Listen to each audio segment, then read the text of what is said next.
Hello, everybody, and welcome to the Fortress Comic News, episode 298.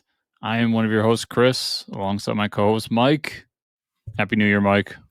Happy New Year, Chris. It is 2023, first episode 2023. Countdown to 300. Yeah, countdown to 300. We're almost there. We don't have an interview for the next couple shows until we hit 300, so looking forward to that. We're going to have a pretty big one there, so yeah. Beginning of the year is always tough for interviews, everybody. Yeah, I mean, come on. And trust me, hit the ground running at 300, and it's a great lineup after that. Yeah, you think like Frank Miller would rather talk to us than seeing his several hundred grandkids on the holidays? You know, it's like we can't book them. It won't work. I've tried. Yeah, I've honestly tried to get Frank Miller. Really? That's awesome. I mean, why not, dude? I mean, we deserve it, right? At this point, we deserve it. That's what this year's all about. Is like we are not selling ourselves short. We should have Frank Miller on the show. Why not? Well, knowing me, like that would be a dream. Oh yeah, like it'd be the biggest interview we could possibly do because Frank Miller's like not only a personal hero, but just everything he does, everything he touches for me is like usually something I enjoy. And he has like, Daredevil, Dark Knight. I mean, I fucking love Frank Miller. So yeah. And I mean, we had Kevin Eastman, Jeff Lemire, Stephanie Phillips before she took off and started, becoming a superstar at DC. It was too cool for us. I mean, we have several. It's whatever. Yeah, it'd be cool though. That would be cool. Christmas. It's the holidays have come and gone. I had a little bit of time off from work. I thought I'd be rested and recuperated, but now I think more tired after the holidays than I did before. And did you get any cool like comic book shit for Christmas? Any cool stuff? Did you buy yourself anything? No, my family, because my parents leave for Florida like beginning of November. Mm-hmm. So we do like a big get together beginning of November, and it's like Christmas and Thanksgiving all in one. Oh, okay, that's cool. So I got all my stuff then, and nice. At this point, like we're all old enough. It's just like here's some cash. Yeah, take cash. Yeah, that's pretty much that's usually what it comes down to for me. I got some cool nerdy stuff that I'll talk about a little bit. I know you said you saw these before. I got this. They're called tiny televisions or tiny TVs. This one's a 60s Batman one, so it's got like whatever, and there's like one for Jaws, there's ones for like Back to the Future, Star Trek, and they're all like the shape and size of the TV or like design of the TV remote too from that era. So the 60s Batman one is a 1960s TV, and it plays clips, and the little remote works too. It's insane. It's like the coolest thing that I got this year because it's just like it sits on the shelf, but you can actually like turn it on with the remote and watch clips of 60s Batman. It's awesome. Yeah, my buddy, the only present I really got was from my friend, and he got me socks with squirrels on it. Oh, nice! Which is squirrels. Yeah, it's very much me. So I got socks with a picture of my cat on them, Maggie. Yeah, I did that for my ex years ago. Yeah, you got pictures. Yeah. It's like you can get them on Etsy. I bought for myself with some because I got cash this year, so I got the Magic Items card box for D&D. So nice. In case you guys didn't know, Chris and I are doing a campaign together. So maybe you're going to find some loot coming up in the next campaign session or two. Let's see. I don't know. Better. I need some magic arrows. Yeah. I got a lot of cool D&D stuff. I got this like fold out, like really nice leather dice tower and tray from one of my friends. And then I got my sister got me a wormwood dice rolling tray. I know you've seen these before. Yeah. Yeah. And I'll tell you, like, that's something I never would have bought myself. I really like for Christmas, it's just like I buy for, my mom, Katie, and then my sister. And we usually get like one big gift for each other. And the wormwood dice tray is like something I wanted. I would never pay for myself. So and I'll tell you, it's very satisfying to roll dice on it, like with the leather. Like the noise it makes and like I don't know. It's just awesome. When I bought my tower, I was looking at those and it was just a hair too pricey for me. Yeah. Oh yeah. So I know exactly what you mean. And then you Have get you into seen? the custom gaming tables they do that are like Oh $10,000. yeah, those are ridiculous. Yeah. Um, do you ever look at the Lego Ideas page? I do, where you vote for ideas, right? Yeah. Have you Yeah. seen the D&D section? No, I have not. I didn't know there was one.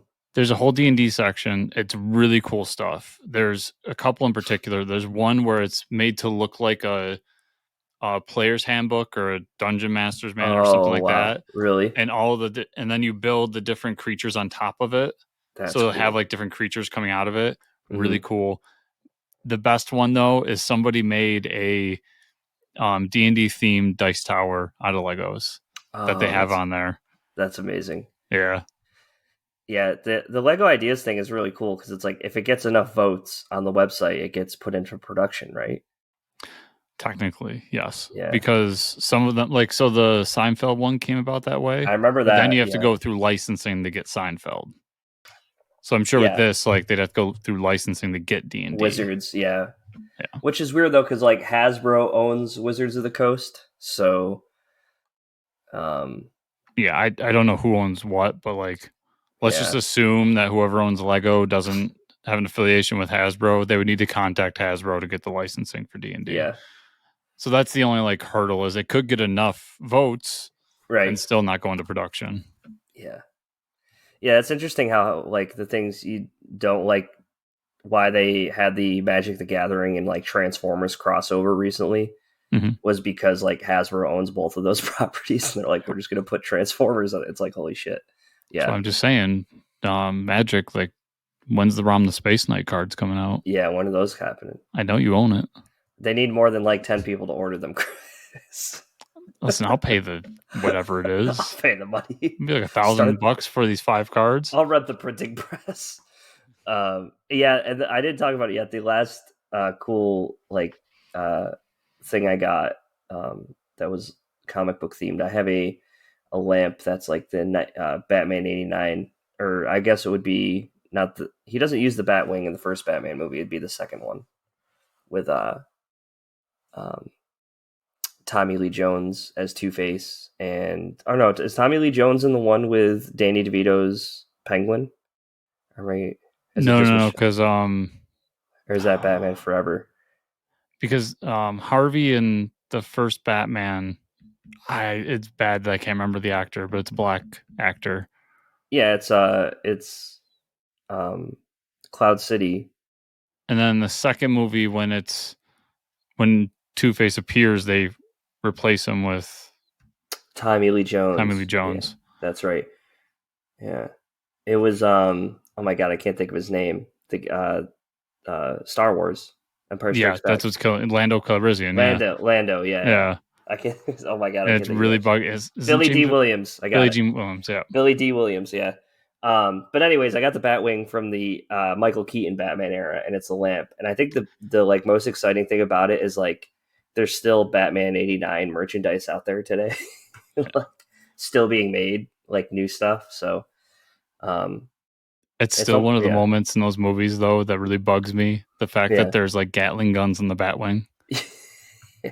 And he just like swoops down into Gotham, just Yeah, like he's like shooting these guns. Yeah. during Christmas.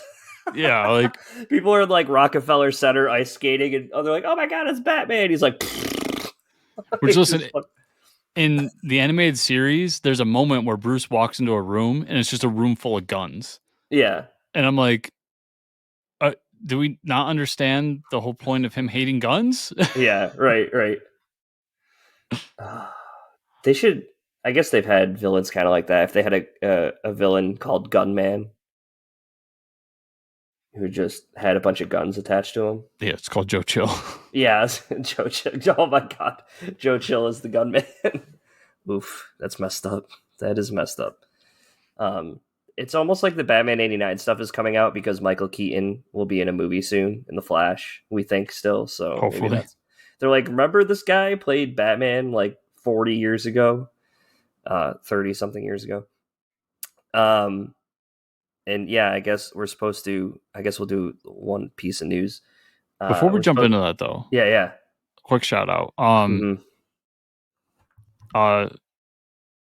first and foremost, a friend, our local comic shop owner, the comic shop that Mike and I met at and became friends at, and I believe both of our first Dungeon Master.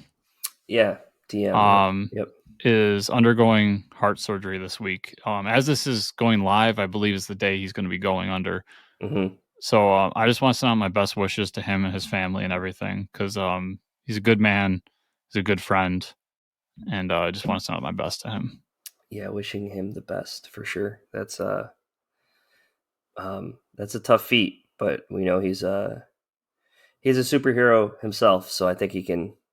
I think he'll pull through and speedy recovery to him. So, yeah, better be speedy. I gotta get my comics. Damn it! I need to read my comics this week. People would be calling him up at like, oh man, where are it's going to be a rough week for him. Oh yeah. Well, they're not here on Wednesday. If you just read digital and you never step foot in a comic shop where like Wednesday happens and you get these people like Chris, used to be me, walking in and like you go to your pull box or you have to ask about your pull box, and there's been the one or two times where like a comic is missing or comics aren't in yet. It's especially if you trek like half an hour to an hour to get to the comic shop. You don't want to be the guy behind the counter that said, yeah, they didn't show up this week. Yeah. It's like crack. It's like, so funny when that happens and it's on the list he sends out every week. Yeah. And I'm like, hey, this book was on the list. Did it show up? And a few times, literally, we have that conversation where he kind of like groans because it just didn't show up yet. I'm like, no, it's cool, man. Like, we're cool. Yeah. I just want to know, did it show up or not? Yeah. We're cool, but where's my shit? I believe Where is my shit? And then both times that I can think of where this happened, as we're doing it, like the UPS guy walks in and he's just like, oh, there's your books right there, Chris. I was like, oh, okay. I'll just wait a minute to check out then while you open them up. Yeah. I think it's funny. It's like, typically with the pull list, there's no money transaction. Wow. That hasn't happened before you even get the books. So they're not even like, when you're like, oh, where's my books? They're not even your books yet. Like, you still have to pay for them. And like, you're still like, where's my shit, dude? Oh, they're my books. Yeah. It's like crack. You get to that point where you're like, I need to, like, when you get a good story, you're like, I need my fix this month, man. Like, where is it? Where is it? People come in itching and shit. Like, and then you buy more stuff than you had on the pull list. But to try to kid yourself that you're really not spending that much every week, but you are. And then you get to the point where you're splitting it between physical and digital because you're not spending as much on the physical. Yeah. Anyways, the little bit of Flash news, movie news. We're getting a Flash trailer supposedly during the Super Bowl this year. So I missed that. We had a couple years in a row at the Super Bowl where I remember like when Force Awakens came out. Excuse me, it was a big deal. Jurassic Park. I remember the Jurassic whatever the first reboot was. They had like the piano intro, like do do do, and it was like, oh shit, like in the middle of this hype football game. So I like the fact that we're like getting the Flash trailer. Then I think it'll be cool. Yeah, I'm sure we'll get another Ant-Man trailer. Oh yeah, we'll probably get whatever the next TV show is. Yeah, for Disney that is. Yeah, we'll get more, but I do think it's time this movie just come out. Like, just come on out. Yeah. At this point, it's like it doesn't matter what your future plans are. Just put this fucking thing out. Yeah, because it's getting to the point where I'm annoyed to talk about it. I know. Also, James Gunn, it's January 1st. Where's my DC timeline? Where's that's going to be fun to talk about here in the coming weeks. Yeah. Where is it? I mean, I've seen all kinds of stuff come out. I don't have a whole bunch for the news because I don't know what's real and not. Yeah. And I'm kind of sick of talking about something, then the next week being like, we were wrong about that. Well, we'll talk about the comics we read this week, but that epilogue in Dark Crisis, you read the finale to Dark Crisis, where like Amanda Waller assembles a team. She's going to kill the Justice League, whatever. But there's like a lady Peacemaker on the team. I'm like, so and I'm thinking like, what if we get a season 2 of Peacemaker with James Gunn where we have a lady peacemaker. Like, who would you get to play that? It's got to be someone ridiculous, right? Ronda Rousey. I don't know. Yeah, that's what I was thinking too. Like Ronda, like someone else. I guess you'd have. Would you do another wrestler or like some action star of like I don't know who's a pretty hilarious person that you could put in that suit. Who who's the woman from Mad Max? Oh, Furiosa. Oh my God, Charlize Theron. Yeah, like if you had the money, that's who you Yeah, do because she's awesome. she's got that body type. Yeah, It's weird because she's got that like slender body type, yeah, but she also feels like somebody who could kick my ass without even thinking about it. yeah. She's tough. Yeah, And yeah, she's just a tough person. yeah, Like yeah. if you could afford her, that's who I would feel. But I'm I trying don't to think think if they'd there's spend any that much money. like female bodybuilders they could put in there. Like, because you want her to be jacked like John Cena, but I don't know. I mean, in my eyes, you look at the two. I don't know their names, but the two women from Guardians, Oh, Gamora and Nebula. They yeah, are both also two badass women that could do it. yeah, that's true. They're probably oh yeah, because James Gunn has worked with them before. Shit, now we're onto something. And people from Peacemaker are making their way into Guardians 3. So why not vice versa? You know what? I wonder if they might just do Carhort. Is that her name? Carhort, the one lady that's in the she's pretty badass. That's actually James Gunn's wife or fiance, the blonde Yeah. haired woman. I can't think of the actress' name, but she's been pretty badass. I could see them like throwing her in a suit. That'd be hilarious. Yeah. You know a rumor I saw flying around that made me laugh? What? That's oddly perfect. So to do David Auger, Mm-hmm. CEO in Thor of everybody hates me right now, but I'm forgetting. Anyways, it's the guy who turns into a Minotaur. And there's a rumor flying around that they're talking to Affleck to play him. Affleck, yeah. Yeah. He so so wait, I didn't know there's a character from Thor that turns into a Minotaur. Yeah. How does that? So he like transforms like the Hulk? Is it like he can? If you read it, it's like I don't know. He's just like disguised as a human, and then some panels he's kind of turned into a Minotaur. That's so strange. I'm Ben Affleck could do it. Ben Affleck would kill it. Yeah. And now here we go. Ben Affleck Marvel. Let's look this up. Will Ben Affleck become the latest actor to jump ship? I'm sorry, Dario Auger. Roxanne. Roxanne's what I'm looking for. Oh, okay. Okay. Dario Auger is a human being who can transform into a Minotaur and is also the president of Roxanne Energy Corporation. Huh. Yeah, he plays a big role. If you read the Jason Aaron Thor run, especially when you get into Mighty Thor, he plays a huge role into that that story arc. Mm. But yeah, it's oddly perfect because I could see Ben Affleck being like a douchebag CEO. Yeah, I could see it. He's got the look. He was Bruce Wayne. Exactly. Right. So he's already got it down. Yeah, that'd be interesting. And speaking of Thor, I still haven't watched the new movie. I gotta get on that. You're not missing much. I did watch movies. I did watch Glass Onion. That was a lot of fun. I still need to watch the first one. Oh, watch the first one. Batista's really good in this one. He's in it for a little bit. Is Batista the gay character that everybody's mad at? No. I guess the reveal. So I had heard that people might be upset that.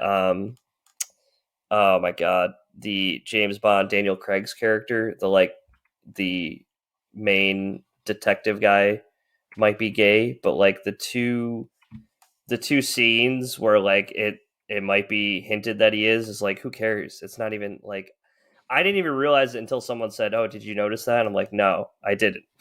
So, I'm sure it doesn't matter either way. I thought it was yeah, funny that there was like a bunch of people that were like, of course there was. "Oh, it's a gay character." I can't even. I loved the movie. I think I liked it more than the first one. The characters are all really interesting. Hmm. Daniel Craig is just hilarious, and I still want to watch. I want to watch the first one first, yeah, oh yeah, for sure. but yeah, I And still want to. I hope he just keeps doing these movies as that character because they're a lot of fun. Well, at this point, And he can do whatever the fuck he wants. I mean, yeah, that's true. he's got to Yeah, have fuck you money. yeah, he's got James Bond money. Like, come on, Yeah. yeah, he is James Bond. So no, it was a lot of fun. Really enjoyed that movie. And I watched the Elvis movie that's on HBO. Have you seen that? No, but I was told it's really good. Really good, really depressing. So, yeah, I Well, went on a Elvis streak had a of very like, depressing life. yeah, I was like, man, I feel bad for that guy. But the guy who plays him, don't know the actor's name. I think he might be up for an Oscar this year. But wow, he looks just like him, and he does an amazing job. So, I couldn't tell you the actor's name, but he's also in a little known indie movie called Yoga Hosers. is he in Yoga Hosers? Yes. Wow, wow. So, and I heard that he's like a character actor too. So he took like a few years to get into the Elvis role, where he like wasn't talking to his family and shit. I'm like, damn, that's quite a bit of work you're putting in to do that role. But when you see it, you're like, wow, he is Elvis, pretty much. Apparently it paid off. Yeah, yeah, for sure. Um, I don't think we have any more like movie, TV news. Nothing really coming down the pipeline. Christmas, New Year's, not a lot of people talking about stuff. I Yeah. mean, we could talk about how Avatar had made a ton of money if you want. Okay. So Avatar made $1 billion, but it made $1 billion just as fast as Spider-Man made $1 billion this last year. So, um, but it wasn't a superhero movie, I guess. So Well, fastest to whatever in its time frame during COVID. So yeah, it's kind of a sign that at least people are heading back and actually going to the movies. And I've heard it's actually good. I heard it's No, really long, three I hours. You got to give me an intermission for 3 hours. It's crazy. this is what I told everybody. So I watched the first two Transformer movies Mm-hmm. and was like, wow, these movies really suck. And when the third one came out, I said, I'm done. Yep. I'm not doing it. And I was convinced by a bunch of people I know, no, man, third one's the best one. It's so much better. You're going to like it. Mm-hmm. And I literally fell asleep in the movie theaters watching that movie. Mm-hmm. So all of humanity has lost all trust. I'm not going to the movies to see this. Maybe when it's on HBO Max, HBO Max, Disney Plus, Yep. I will watch it. But I'm not going out of my way to watch this. Yeah. I don't. It's crazy to me that so many people went and watched it because I know me and a lot of people, including you and my like small group of people that I like talk about movies with. Nobody is going to see this, so I think it's like maybe the older generation, It older crowd's definitely going. is because I Yeah, know, like, my dad was excited for it. how People at strange. work, like older people at work, were like really excited for it. Remembered the Yeah, first movie. Yeah, so there's a demographic for it. I thought the first movie was just okay. yeah. I don't. It didn't really change me at all. Yeah, but I heard Yeah, even friends of mine, like, in my circle, who ended up just going seeing it because something to do, yeah, right. were like, it was actually really good. I'm like, okay, I'll wait till I can watch it at home. 3 hours though. The only time you'll get me in the theater for 3 hours is Batman, and I Or did that. when the Avengers decide to fight Thanos. Yeah, that one too. 3.5 hours, whatever. A little bit of comic news here. Marvel has officially announced a new Planet of the Apes comic series coming in 2023. Chris can't wait. From the promo images given, it seems to be based on the styles of the original 5 movies, not the newer trilogy. The series will be written by David F. Walker with art by Dave Watcher. And you wanted that. You wanted original Apes. Yeah, because I like the aesthetic of those original. I love the new trilogy. The new trilogy is really good. People should watch it, but I love the aesthetic, the look of the original movies. Mm-hmm. It's got like that goofy 60s, 70s sci-fi feel to it. Like, it's obviously like dudes in monkey masks, Yeah. Right.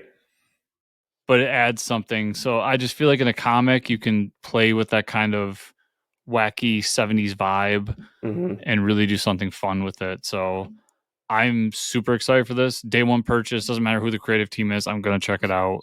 Yep. And that promo image is just so fucking beautiful. Yeah. Chris can't wait. I mean, I'm really excited for what this. you're talking about, they did the same thing with Star Trek, right? The original Star Trek series. There's a lot of comics out, and it works. So yeah, I get what you're saying. They're starting to realize that part of it, the feel of these books, when it comes to Star Trek, Star Wars, Apes, whatever it is you got to keep the vibe of what people love about it, and some of that is the campiness. Like, right? Oh yeah, for sure. I love me some Apes, but those movies are campy as shit. Yeah. And They're really campy. that's part of the appeal of it. So play with that, and then that's how you play inside that world. And as much, like I said, as much as the new ones I love, it's taking that campiness and trying to make it modern and serious, which worked. Don't get me wrong, but it's not the same at the same time. I would say that's my biggest complaint about a lot of the Godzilla comics I read are it's all serious shit. You know? Yeah, play with it. Like make a giant word balloon that looks like it should have like 2 paragraphs and then put one like small sentence in it. Yeah. Playing with the fact that it's dubbed or something. Like do something fun and different with it. Because that's part of what we love about Godzilla. Right. Yeah. Yeah. Giant lizard with stubby legs. That's why Godzilla versus Power Rangers was so much fun, because I was like, yes, this is the stupid shit I need to read about. Yeah, I mean, people try to overthink stuff. Like, not everything needs to be Macbeth. Yeah, come on. Some things can just be apes. Some things can just be Godzilla. Meet ape. Yeah. Awesome. Aftershock Comics, coming back up, has been the center of controversy these past couple weeks, with news of the creators, mostly artists, not getting paid for work done or commissioned. After all the upheaval, the company has announced that they're filing Chapter 11 bankruptcy in the District of Central California. Not only does the company owe money to multiple creators, but also studios like AMC and more. That's crazy, because this aside, them not paying creators, I know we were big fans of Aftershock with what they were doing, like more at the beginning of last year, and towards the end of the last year, they really didn't put a whole lot of stuff out, and I guess that kind of tells us why. But they had some good books out there. I know Stephanie Phillips wrote a book for them. They had a lot of cool stuff, and I was really hopeful they'd be one of the the next indies, but damn, that really sucks. I remember talking with Colin Bunn when Aftershock was still brand new and being like, why Aftershock? A constant question I ask a lot of creators. Yep. Not just for Aftershock, but anyway, so one of the things he told me was that when he had his list of pitches of things he wanted to do, and at this time it was Dark Arc that he was doing. Yep. And he said this was the pitch, so I'm like, nobody will do this. But he threw it out to Aftershock after they turned down a bunch of his like more mainstream pitches. Yeah. And they were like, that's what we want to do. And that's the moment that I was like, I love Aftershock, because they want to do the thing that nobody else wants to do. Mm-hmm. And they proved that throughout their time there with the book they did with Donnie there. Was it Nail Biters? Yeah.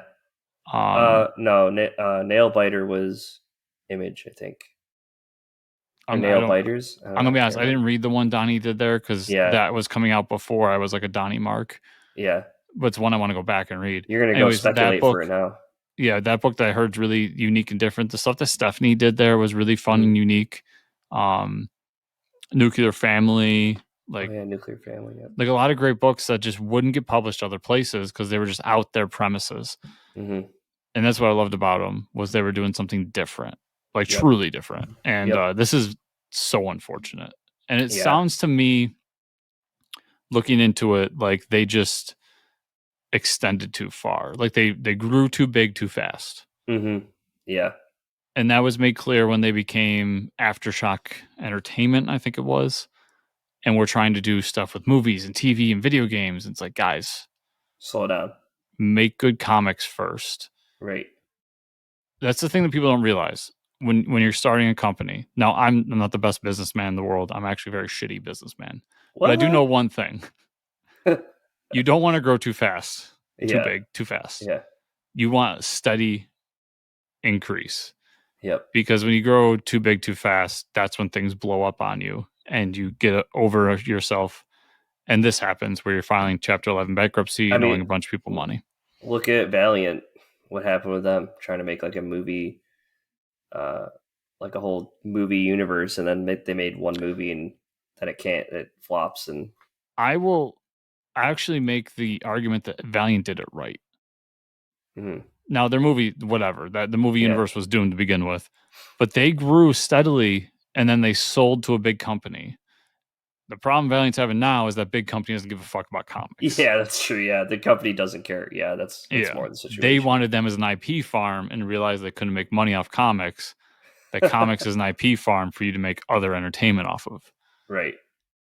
I know a lot of people don't like hearing that, but truth hurts. Yeah, look at The Walking Dead. Yeah.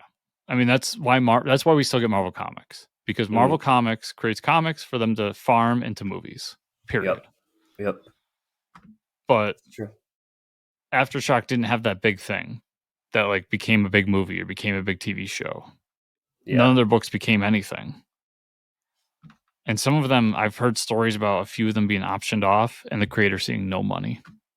Wow, that's crazy. Yeah. There's a couple of books that obviously are never going to come out now, but artists who are owed money for these books. Like that's honestly the worst part of the whole thing is the fact that I know artists and creators who are owed money who don't have money because of this. And that's the part I'm most like upset about. Right. Outside the fact of my selfish reason of there were still books coming out that I was looking forward to from them. Yeah. Yo, what the fuck? I wanted to read some stuff. Come on, man. But hopefully some of those books get renewed life somewhere else. Yeah. Speaking of stuff you wanted to read, Chris. Hey, let's talk about some books. Everybody strap in. I got some meat this week. Yeah, you had a lot to catch up on. I have not that many compared to you. I still have some that I need to get to. But I will say 2 weeks worth of books, to be fair, everybody. Yeah. What I've been doing for the last over a week though, before we talk about the comics, I've been playing through all the Resident Evil games because there was a huge sale and I've never done that before. Okay. I started with I'm all over the place. I started with 7. I did the Biohazard one. And then I did Resident Evil Village number 8, the newest one. Then I went back to the 2, the remake of 2, and then I went to the remake of 3, and I'm about to beat 4, and then I'm going to play the remake of 1 after that, and then 5 and 6. Because I heard 5 and 6 are like the worst out of the series, but I feel like I need to play them now. 5 gets too much hate. Yeah, okay. My opinion. 5 is like 5 is Resident Evil 4, but with a little bit more action. Okay, then I'll probably like it. So that's why people hate on it, is it's more action-y. Yeah. But it still has that formula and works really well. Mm-hmm. I remember funny anecdote about that game when it came out. So it was based in Chris Redfield going to Africa for some reason. Yeah. And they actually got a bunch of slack in the media because you were killing too many black people in the game. Oh, wow. Because it's in Africa. So all the people that turned to zombies in Africa were mostly black. Wow. Amazing. Anyways, 6 is the one that's really trash. Okay. It's a straight action game. Okay. Maybe I should. It's not even as bad. It's just like you didn't play Resident Evil for this. Like, yeah, right. If I wanted to play Call of Duty, I'd play Call of Duty, kind of thing. Oh, I still got to play through. I feel like I have to do it now that I've already done like over half of them. 4 is a lot of fun. I will say 4 is I mean the remake is coming out for 4, but I already had the original, so I played through that. I'm almost done with it. I think it ended up being like my favorite out of all of them so far. Well, I will say number 8 is my favorite. Village was actually amazing. I haven't played 7 or 8. Dude, awesome. Yeah. You need to play them. They were like $5 on Steam. Or not $5. The Resident Evil 7 was. And then I got 8 for like, I don't know, $20 or something. So if we're talking video games. Yeah. I talked about beating God of War, right? Oh, yeah. I am almost done with High on Life. Oh, how's that? You've heard of this game, right? Yeah, it's the first-person shooter, right? It's all wacky and shit. Yeah, it's Roland's company. Okay, yeah. So it's very Rick and Morty. Okay. Um, it's fun, but like it's fun. You'll enjoy it because of the humor, like I do. Uh-huh. But I think you'll feel the same way I do, where like I play. You have to go on these bounties, and there's like so many bounties, and Uh-huh. then I'll play like one or two bounties, and then I'll go play something else Yeah. because the gameplay isn't so great that I like feel like I gotta keep playing it. Okay. But I I only got have like two bounties. There's only like 8, 9 bounties you gotta do. yeah. And I only have 2 left. But the humor is great because it's like playing Rick and Morty. That's awesome. And the world looks absolutely insane with like all Yeah. the aliens and shit. So that looks pretty cool. And then I booted up Death Stranding the other day and started playing that. And Nice. I don't What know do you if I think? like it or not yet. Yeah, I've heard. Yeah, It's very weird. I've heard people either hate it or love it. I like the storytelling because I like Kojima, Yeah, but the gameplay, I'm still like, it's very little action. It's just kind of, you're just it's running all around. about like getting through the world. Yeah, And I don't know. It can be very like soothing at times, and yeah. then there's times where I'm just like, it gets a little hectic and I want to fucking punch somebody. Uh huh. So I haven't decided whether I like it or not, but And then there's I'm all only weird like things 3 going on hours with like in. the fetuses. Oh yeah, dude, you have to literally, if they call them BBs, Yeah. if the BB gets too upset, you have to like cradle it. Uh And huh. since I'm playing on PlayStation, so you have to hold like 3 buttons down to Uh huh. unhook them, and then rock the baby with the controller. Oh my god, that is so frustrating. Yeah. And when you're like being attacked by these like swamp creatures that come from the dead, Yeah. you're just like, shut the fuck up, baby. Yeah. Like, go to sleep. Go to sleep. Oh, that's awesome. All But I'll right, that let you was know if I like it or not in a few weeks. yeah, yeah. Because I when it goes on sale, I might pick it up. That was our little sidetrack of video games before our comic talk. Chris texted me and said, or after our show last time, and said, Mike, you need to read World's Finest as soon as possible. World's Finest number 10, by Mark Waid and Dan Mora. Yeah, I read it and I like immediately texted him after, um, because if anybody has been reading World's Finest and you're a Kingdom Come fan, you need to read this book. The whole storyline, this last storyline has been like Superman has this sidekick from another world. Well, the whole issue, Joker gets a hold of him, is like torturing him, turning him into this like because he does get angry and mad at points, and then they like rescue him, and there's like a flash forward because he's like pretty messed up in the head now. Um, after they rescue him, like he's like the Joker broke him, and we find out when the flash forward is he's Magog from the Kingdom Come Earth. So this sidekick is from the Kingdom Come universe, and he's Magog. He grows up to be Magog, who everybody knows is the supervillain from the story, which was awesome. What an awesome reveal. Uh, yeah, and there's still one more issue or two more issues, so that's how you do a story right there. That was so sick. I couldn't believe it. At the Yeah, same time, of course, Mark Waid tied into his best thing ever. yeah. Of course, Mark Waid would tie into his universe that he built. Right? It makes sense. How did we not see this coming? It's been a really wonderful series. With every story arc, it just does something different, new, and unique that just blows me away. And this reveal is the definition of coming out left field. Yeah. So, Yep. yeah, this is one of my favorite books every month, without a doubt. It's awesome.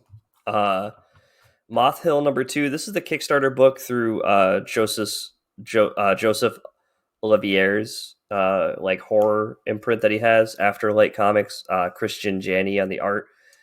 This is the second issue. It's about like Mothman and a cult in the town that like worships Mothman, and they basically have been like sacrificing bad people that have like gotten off in the town, like sex offenders and things like that. They'll like bring them in and be like, oh, they got away with it, okay, we're gonna feed them to Mothman. Which not so bad when you actually think about it. Like, okay. I'm down with this justice system. Yeah, this is pretty good justice. It's but obviously there's a guy and his son trying to get away from Mothman in this cult, and that's kind of like the conflict, and the cops are investigating the murders. So it's really good. I think like man, this type of horror comics. I don't know why I don't see this in any of the bigger publishers because this guy's doing his own thing with this publishing company, and he's killing it. And like I said, this is what I'm missing in mainstream comics. Uh, I got an order from Black Box Comics. These are the guys that do the new book Dream Master that I was talking about a couple weeks ago. I got that. A lot of cool variant covers on their website, but I picked up Ninja Kaiden issues 1 and 2. That's by Eric Palicki, who was on our show not too long ago. Right? Eric Palicki. Was it Palicki? I thought Palicki was on the show. Maybe not. But anyways, Meyer on the art. If you're not reading this book, Black Box Comics is like a thing that I keep looking at their website and I'm like, man, why don't I read more of these comics? But the basic like story of it, and I think you would like this book too, Chris. This like CEO gets a suit from his dad. I guess you could say kind of like Iron Man. But it's more of like a ninja suit. I would say he's almost like Snake Eyes from G.I. Joe. But he's part of this group that's doing this like research. The suit can have like he can see and like touch ghosts with this suit. And now he needs a reason to like fight back. He needs to fight the ghost. So there's like some backstory of like his father is a ghost now. This like old like, and it's like kung fu and like ninja storytelling. So it's really cool. And he basically by the end of the second issue, he's like, I need a weapon to fight the ghost, and the girl like builds him a lightsaber. So he's like a ninja with a lightsaber. It's pretty awesome. I don't recognize this guy. I don't think we've had him on the show before. Okay. I remember talking about Black Box with somebody. But doesn't mean that we can't in the future. Yeah, we should. Yeah, we should try it. He's worked with Black Mask, Marvel, Darby Pop, Ahoy. Yeah.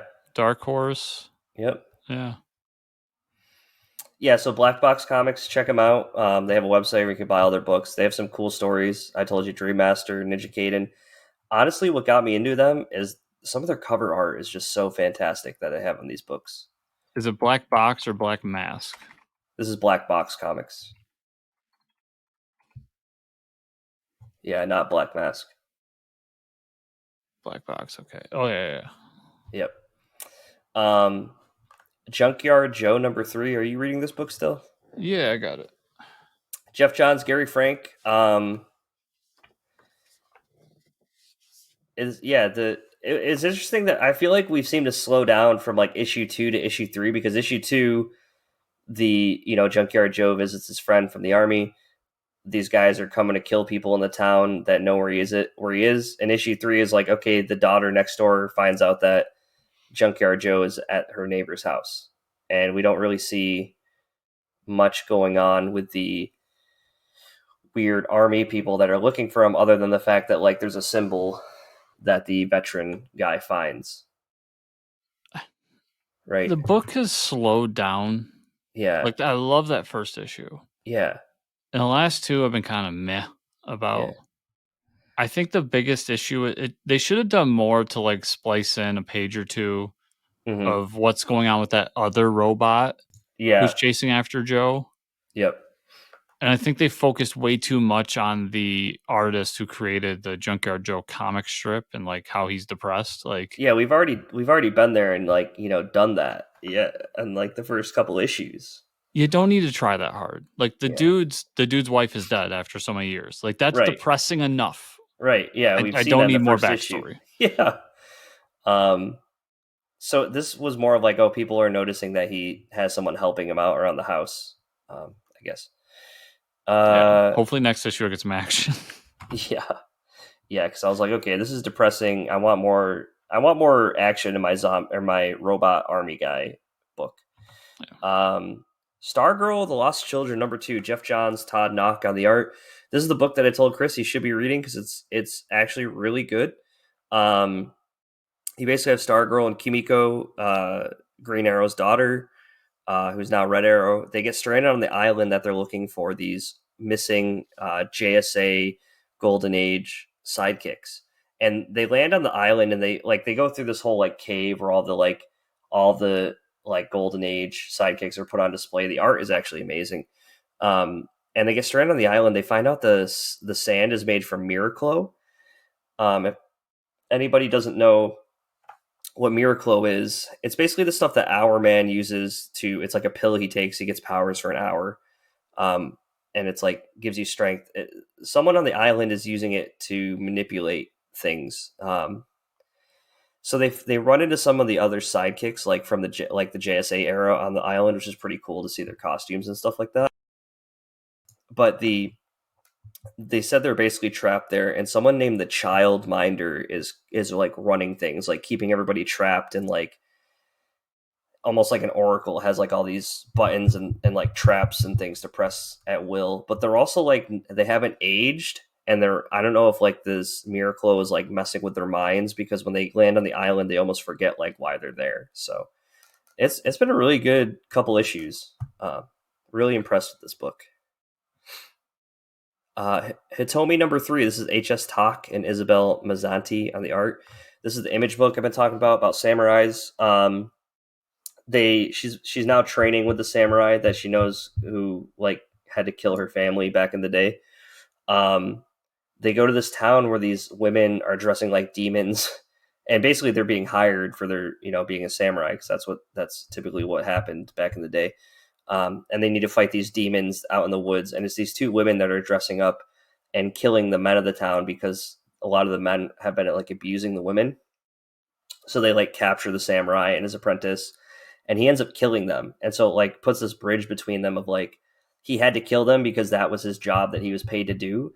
And the young girl is like, right, but there has to be more to the story. So she like goes back to the house of the people that paid them, and she notices like the daughter has bruises. And she's like, who gave you these bruises? And it's obviously like the father is like beating the children. So she like comes back dressed as one of those demons and like kills him. and then when they're like walking back, like leaving the town, they're like, he's like, you have your ways of resolving your issues. And she's like, yeah, like I wrapped it up the way I wanted to. So there's definitely a divide between them. It's actually pretty crazy, like how like resilient this young girl is, and like brutal. And now he runs into his general at the end of the issue that he used to work for, and they're basically being recruited because there's a war coming. So they're like being drafted into the war. This book is really good. Hitomi is like a sleeper nobody's talking about. I'm really enjoying it. Vanish number 4, Cates and Stegman. You got that there? Oh yeah, somewhere in this pile here. That was a pretty awesome fight scene. That pretty much lasted the whole issue. With like the big badass like Hulk like hero. Oh, here it is. I love this cover too. Yeah, the cover is really good. Bam. Yeah, that is nice. That looks like something off of like a metal band's album cover. Yeah. I mean, a really good issue. Basically, the villains are like scared of Vanish, who's coming for them, so they're going to go after his wife now. Is what we find out. Yeah, I like the last 2 issues. Like the first 2 issues were really deep and digging into the story and getting us background. And these 2 were just punchy. Let's get it going. Let's get it going. Yeah, it was fun. And it was just, it's fun in that way. Like they're not as heavy as the first 2 issues are, but I think this one in particular had a lot of weight even through all the punchy stuff. Mm-hmm. Because if I remember correctly, like wasn't the big thing like one of the minions, and when he pulled the shader off, it was like this kind of scrawny older person. Yeah, you didn't. Yeah, it was like a really old wizard. Yeah. And Donnie used that moment too after he pulled the shader off and was talking to like kind of add some more complexity to the story, to like we're not all bad, like, but this one guy. And yeah, I really love that issue. And then my last book I want to talk about is Dark Crisis number 7. Williamson, lots of artists on the issue. Of the DC. Yeah, this is that was a little cheesy, I will say. Especially with all the shit going on with the movies right now. I do love Nightwing's like Jesus pose he does like 8 times in this fucking book. Yeah, basically, if you didn't know, Nightwing's like the focal point of everything now. And that's kind of like Batman has that whole conversation with Nightwing of like, you're always better than me, blah blah. I'm like, dude, he's Nightwing. Like, I don't know how much you're gonna preach to me that Nightwing should be the best out of every, like, even when coming out of Batman's mouth, I don't believe it. Like, I'm always a Batman fan at the end of the day. 2 things on this. Yeah, One, like, first, I'm sure if we go back far enough, DC's done it before, Marvel and blah blah blah, whatever. yeah, I don't care who did it first. I've read this so many times in Marvel books. Like, yeah, you were the best of us all, and it's some character that nobody gives. I mean, let me push that back because a lot of people love Nightwing. I just don't give a fuck about Nightwing. But it's a character who, like, shouldn't be that like top tier yeah, character. yeah, That it rang hollow for me the whole yeah. time. And like, I'm supposed to buy that the darkness was taking him over, and something within himself like fought it off, and I'm like, he doesn't have powers, dude. You know what I mean? Like, he's got no He's powers. dime store Batman, guys. Like, Yeah, he's got sticks that he uses to fight people. They're like, yeah, no, like, I knew you would be able to fight off the darkness. you were I my was like, light all along, Dick. It's like, yeah, I don't need Batman talking about lights in the dark. But anyways, the bigger picture of all this shit happening, the multiverse is now infinite. So now we don't have 52. We have a whole multiverse of infinite worlds, right? That's kind of where I'm at. We're back to the Crisis on Infinite Earths era. We get to catch up with all the groups where they are, blah, blah, blah. They say the JSA is back. Like, oh, by the way, JSA is back. And then the epilogue is interesting because Amanda Waller is basically like, I've had it with these assholes, like, always, like, having these big fights. Had it with these motherfucking metahumans, Yeah, with on this motherfucking universe. Yeah, get them off my planet. So she basically like talks to, like, these I think it's like the Guardians and shit. I'm not really sure who it is. But they talk about how, like, okay, Amanda Waller is assembling a team to just take down metahumans, like, just kill them. And I'm more interested from that book, to be honest, than whatever the hell came out of this book. So I don't want to hear any more about Nightwing. I want to see Amanda Waller show up with Peacekeeper and like start killing everybody. So I'll start here. I liked the ending. Yeah, I no, really it was good. did. Yeah, it was a fine ending. It wasn't the best ending. It did feel like Joshua Williamson just finished up a marathon of the MCU. Yeah. Because dude, I see everyone coming from their portal. Avengers Endgame. Yep. Black Adam gives everyone his powers. Oh, that was pretty cool. Thor. Where Black Adam souped everybody up. That was pretty sick. Just the once again, Endgame, like him taking over the dark. Like, it's just. While you have the book open, have you seen the last panel with Black Adam where they completely change his face to The Rock? Yeah. I was going to mention that too. I was going to mention it. Don't worry. Like, if you're reading the book, everybody, you're like, there's like panel by panel, they show Black Adam, and then they're like, Black Adam brought the book. Yeah. If you're not watching the video version, like, it's typical Black Adam. Yeah. Yeah. As you've seen him in the past. And then you get to this one panel at the end. And then literally it's The Rock. As if they took a picture of The Rock. I'm going to find it for you. Because it's like jarring. They're like, it's a small panel too, and you're like, whoa. I had to go back in the book and look to see if that's how they were drawing him. Yeah. And it's not. It's not, yeah. Yeah. That was the funny part. Right here.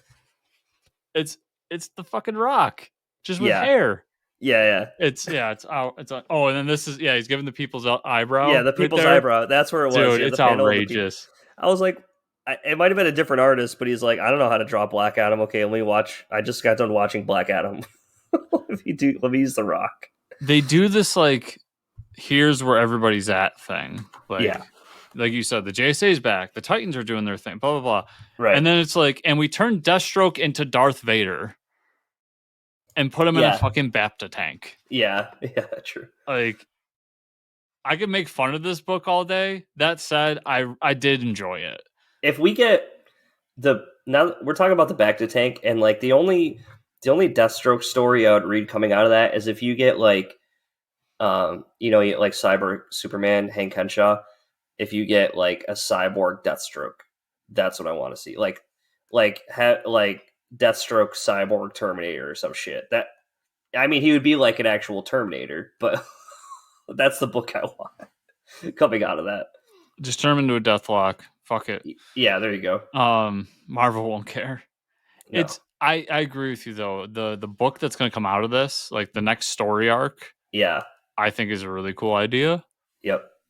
But yeah, it was, because I guarantee someone was in the room of like, guys, we can't keep doing the same shit with all these like events where it's a big bad and Justice League has to fight him off and save everybody, and they're like, well, why don't we just do it where someone's pissed off because the Justice League keeps screwing things up and is going to start killing metahumans. It's also DC. You can't keep doing a crisis. This has to be the last crisis for a while. Yeah.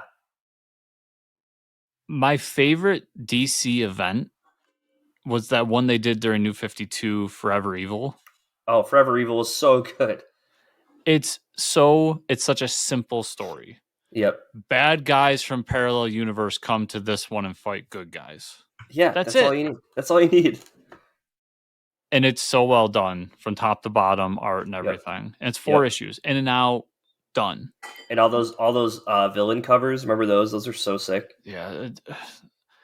I just want more of that out of DC. I think Marvel, even though Marvel kind of saturates the market with their event books, and I fully admit it as a Marvel zombie, they do a better job of diversifying the event. That being said, they do go back to the well. Like they've done Secret Wars a few times. They're doing a second Secret Invasion right now. Like I get it, but at least in between, I get some diversity. Yeah, and I want DC to do more of that, and it seems like they're going to. So I'm really happy about that. Yeah. Did you read Batman versus Robin #4? I did not. Batman wins. Robin's a good guy. Lazarus Planet's coming up. That's all I really need to know. Okay, good, because that's kind of it was a good issue. It was, but Canary #4. This is one of those Comixology Unlimited books.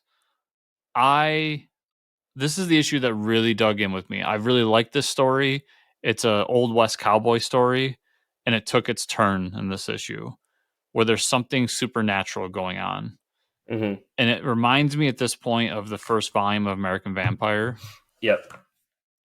So there's something with the town and the mines that's turning people into these like creatures, but they look like us, but then they're not, and blah, blah. Mm-hmm. And that's tying back into the past with the marshal who killed this outlaw in the town. That's what made him like this cult hero. So I really love that book. I think I talked about it in the awards show because the art's fantastic. Those are all my digital. Biden's Titans versus Dracula. So after the death of Biden's dog, he goes to figure out who did it, and he finds out in the last issue that it was from Q from Star Trek. Yeah. That it was Dracula. So he has to go into the multiverse and find which Dracula killed his dog. Wow. And he ends up fighting the Garbage Pail Kids Dracula. Oh my god. The Simpsons Dracula, like all these different kinds of Dracula. And he befriends Nicolas Cage Dracula. That's amazing. And ends up killing a werewolf by tearing him in half. It's such a wacky book. Even if you're not into politics and stuff, like I think you need to be into politics a little bit to get the book. Yeah. But like you could get the jokes out of it just from like every day, like watching the news. Mm-hmm. But where it all comes in the end, as you would expect, is there is this Council of Draculas wasn't behind everything. They were just trying to celebrate Christmas, and Biden was infringing on their rights of religion. Oh my god. And that's when another Dracula comes. Count Trumpula. Wow. And Count Trumpula has gone across the multiverse, killing all the puppies. And Biden takes him out. It's amazing. When he comes back, he finds out that somebody has bought Twitter. So the next issue of Biden's Oh wow. Titans versus Elon Musk. Yep. That's amazing. I love that fucking book so much. That is amazing. It's honestly, if you can go back, it starts with Trump's Titans, becomes it goes to a bunch of different political figures, and it Mm-hmm. becomes Biden's Titans. It's a blast. It really is. It's awesome. Avengers Forever number 12. This takes place at the Avengers Tower at the edge of the multiverse, like the cornerstone, where the different Avengers that have been brought in from across the multiverse are now fighting all of the Mephistos. Mm. And so we get these little moments where like all the Captain Marvels come in and fight, and then a bunch of the Captain Americas come in to fight and everything. It's a great like just war scene. It kind of reminds me of Lord of the Rings. Was it Helm's Deep, where like all the orcs are coming at the wall, Mm-hmm. and that's what it is. But it's just a shitload of Mephistos coming at the wall. The Battle of Helm's Deep. Yeah. That's awesome. Really fun story issue. I Hate Fairyland number 2. Oh, I sent you a moment from that because so in this we find out that the guy who's hiring Greta has an ulterior motive. Not only does he want to save his son, but he wants to take over Fairyland and make it into an amusement park. Mm-hmm. And he ends up trying to send these teams in, and they just come back as like dead. Mm-hmm. And it's because you cannot enter Fairyland unless you're invited. But people who have been invited in the past and left can come back. So that's why he needs Greta. And she makes a deal with him, like, I'll do it as long as I get part of the profits or whatever. And ends up going to Fairyland to find out that she can't just jump into the middle of it. She has to go through the different levels of Fairyland, starting with a level that looks an awful lot like hell. Mm-hmm. So the next issue will probably be her moving through hell. I mean, Going it will through be hell. because, Yeah, that's awesome.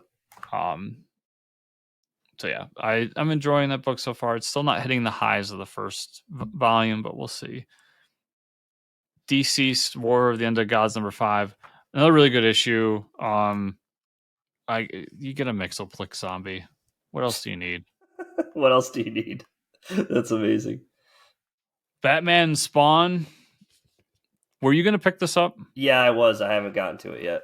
Yeah. Okay, this obviously takes place during the Scott Snyder run because the big bad, the one that's bringing Spawn and Batman together, is the Court of Owls. Okay. And when we meet Joker, it's the Joker from when he has his face tore off. Yep. Yeah, where he's like wearing the skin face. Yeah, so that's the time frame we are in Batman's life. And it's, it's kind of the typical crossover. They fight. They realize they're on the same side. They do make fun of Batman v Superman at a point here because they're both looking for the soul of somebody that they lost. And Batman and Spawn is accusing Batman of holding his wife's soul. Mm-hmm. And they had both died on the same day.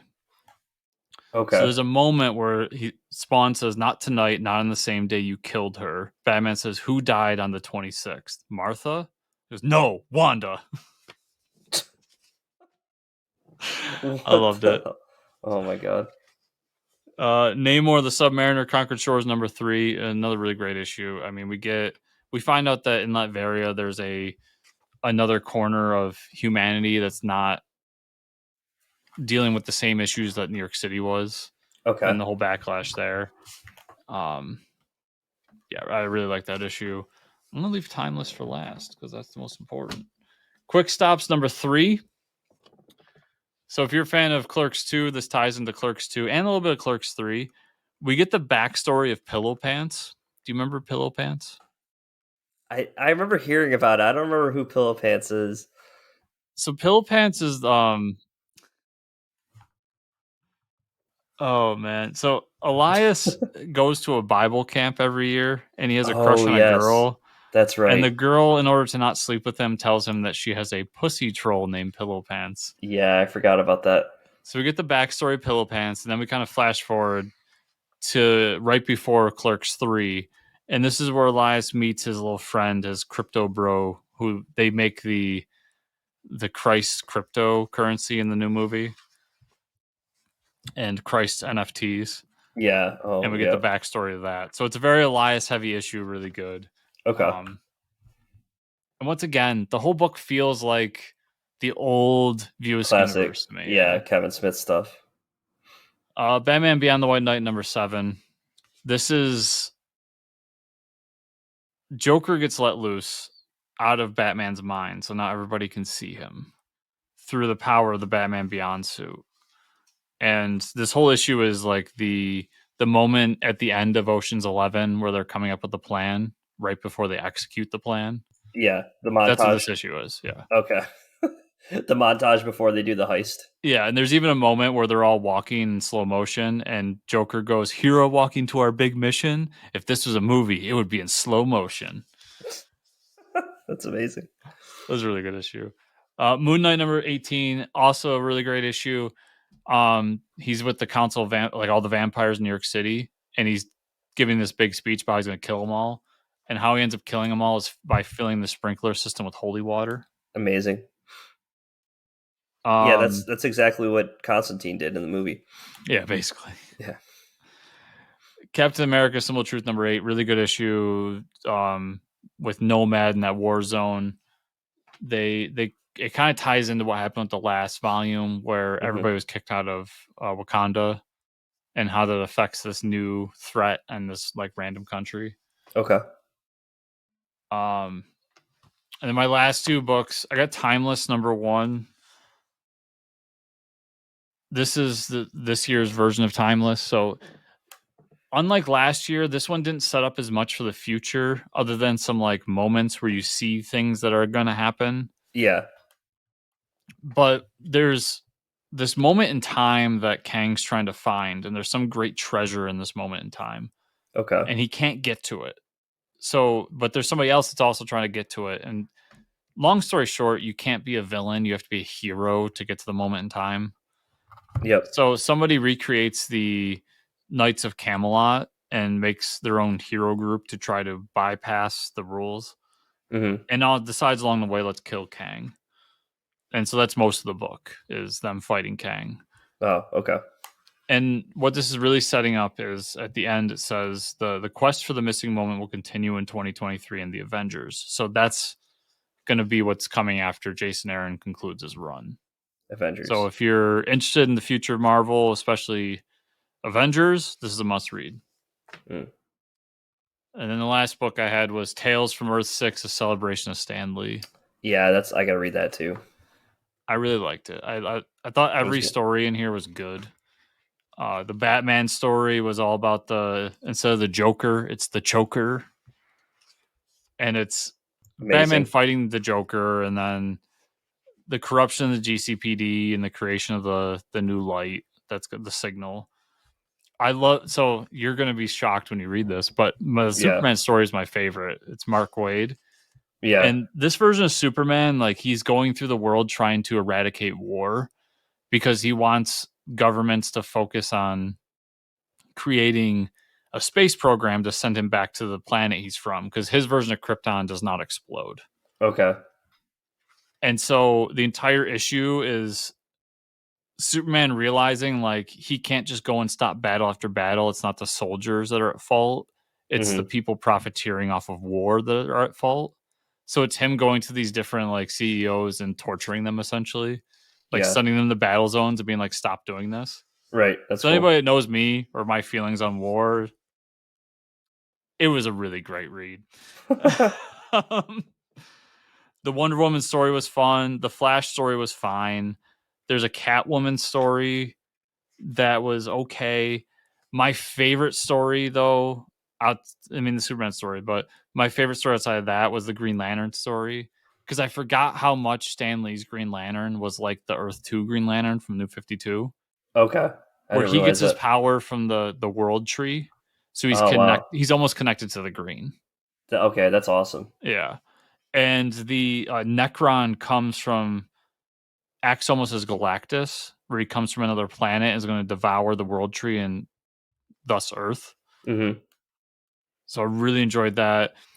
I forgot how weird his Shazam is, because it's like a secret agent who can turn into this like demon. Yeah. And then I had never read, so I haven't read all of the Stan Lee stuff. One I didn't read was the Aquaman one. And apparently this version of Aquaman just turns into a puddle of water. So he goes like somebody's trying to create some sort of weather tech, and they're using a whale to do it. So Aquaman saves the whale. It was really wacky, but it was fun. And then the one I think that has the most potential outside of doing just this is actually his Sandman, who's like this agent that can go in and out of people's dreams and consciousness. Okay. And actually like end their nightmares and everything. The only thing with it is the design's not good. It looks like a bad Hobgoblin, but the story was fine. And then they do a Justice League story that was kind of meh. It was like Justice League needs a PR team, and they create this like press conference to do something about it. Okay. But all in all, I thought it was really worth it. It was really fun, and I wouldn't mind seeing more out of most of them, especially me Green too. Lantern. Yeah, I would definitely read some of that stuff. I mean, yeah, I'm a DC fan, so DC at Marvel, hell yeah, let's go. Yeah, it's literally when you're reading them, you're reminded like, oh yeah, this is 100%. If DC was created by Stan, I mean that's what it is, but 100% you could see these characters fitting in the Marvel universe. Yeah, because they're Stan Lee creations. Yep, technically, it's awesome. So, Mike, that is everything I read this week. Where can people find you on the internet? You can find me at Fortress Ricker on Twitter. Where can they find you and or the show? You can find me at Fortress Chris on Twitter, and you can find the show at Fortress Comics _ on Twitter, also at FortressComicNews.com. Remember, everybody, to give us the 5-star review on the podcatcher of your choice, to like, subscribe, share, comment down below on the YouTube version of the show.